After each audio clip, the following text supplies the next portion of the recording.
Something bugging you? Come on in. Let's go for a drive.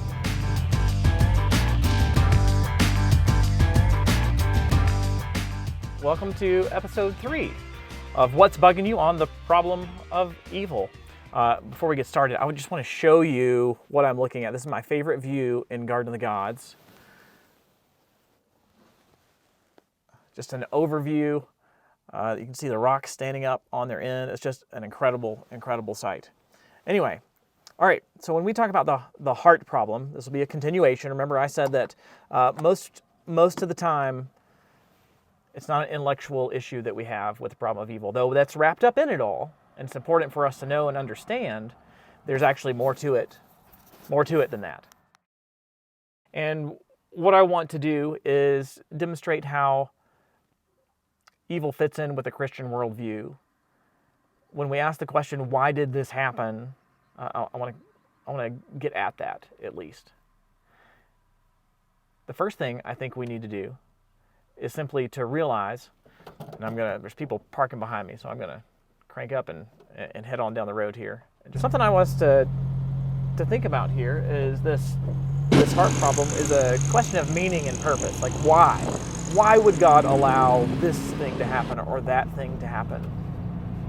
Before we go there, however, I want to make a point, and that is that we've said evil is a thing, but I also want to say evil is not a thing. And this is important for the Christian worldview story to come in and the relational aspect. Here's what I mean by that. I mean that, okay, it's a real thing. It's an objective kind of thing. However, it's not like this gooey substance that's floating out there in the universe somewhere. The point is, it's not a created thing. God did not create evil. Evil has to do with a broken relationship. You see, God made everything good. And when he made human beings, the pinnacle of his creation, he said they were very good. Well, apparently part of that goodness was moral freedom. That is the ability to choose God or to choose against God. The ability to choose good, like the source of all good being God, or to choose to go against God, which would be what we call evil. St. Augustine refers to evil as the privation of the right order of things. Think about a hole. What's a hole? Well, a hole is where the dirt is not, or where it is no longer. In a similar way, that a hole is a real thing, but it's not a real thing. Evil is a real thing, but it's not a real thing. It's where God is not. The character of God is not. It's where we have rebelled. So mankind chose to rebel against God first in the garden, Adam and Eve, and we freely continue to do so on our own, contributing to evil. Now here's the thing. If God is good, he's got to do something with evil. He's got to do something with it. In fact, what ought God do with evil? Well, God ought to destroy evil. He ought to get rid of it completely. Well, there's a problem here. What would it take for God to get rid of evil? Can you really separate evil from evildoers? No, but you see, God so desires a relationship with us. This is the heart issue, a relationship. Evil was brought in because of a broken relationship, the relationship that we as mankind broke. We introduced evil into the world.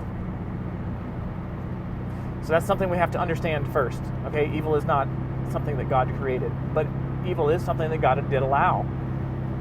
Maybe that's a good enough reason from his perspective, that moral freedom is a good enough reason. Maybe God is after something bigger. Maybe is creating the kinds of people that will always freely choose him in eternity. Maybe this is what it takes. We can speculate, or we can go to Christian doctrine, but we've got to go back to our intellectual problem, right? There might be a morally sufficient reason. Now, where I'm saying I have the problem, and you might have the problem, is when we think of particular instances of evil, we say, yeah, but why did God allow that to happen? Please tell me, how is this justified? What's the morally sufficient reason for God to allow that particular thing to happen? Look, here's the answer to that. And this is something that you need to know and that you need to be aware of and that you need to be prepared with to answer when someone brings up the challenge.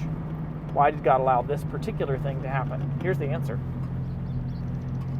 I don't know. That's how you should answer. Unless God has revealed it to you through His Word specifically, the answer why God has done any particular thing needs to be, I don't know. And that's an okay answer. It's a real answer. It's an honest answer. But because God is in a relationship with us, and because God is good, this does not mean that He is okay with whatever happened with that instance. God is definitely not okay with it. In fact, He's so not okay with it that He sent His Son to die for it.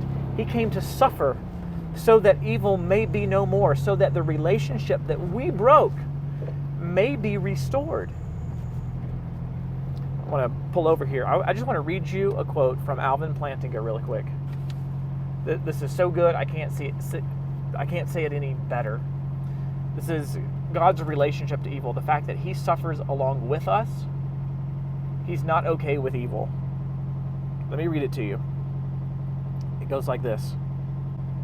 As the Christian sees things, God does not stand idly by, coolly observing the suffering of His creatures. He enters into and shares our suffering. He endures the anguish of seeing His Son, the second person of the Trinity, consigned to the bitterly cruel and shameful death of the cross. Some theologians claim that God cannot suffer. I believe they are wrong. God's capacity for suffering is proportional to His greatness.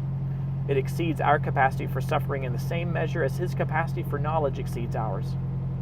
Christ was prepared to endure the agonies of hell itself, and God, the Lord of the universe, was prepared to endure the suffering consequent upon His Son's humiliation and death. He was prepared to accept this suffering in order to overcome sin, that is the evil that we bring into the world, and death and the evils that afflict our world, and to confer on us a life more glorious than we can imagine. So we don't know why God permits particular instances of evil. We do know, however, that He was prepared to suffer on our behalf, to accept suffering of which we can form no conception. God hates evil. He's not okay with evil. Why did God allow that particular instance of evil? I don't know. And that's how you should respond when someone challenges you. And then you should listen to their story, and you should weep with them, and you should cry with them. You should enter into their suffering as Christ has entered into their suffering and your suffering. This is how I would deal with the problem of evil. On a heart level, a relational level, an emotional level. And it's not easy. It's not simple.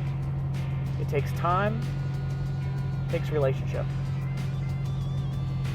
It takes you listening before you try to speak.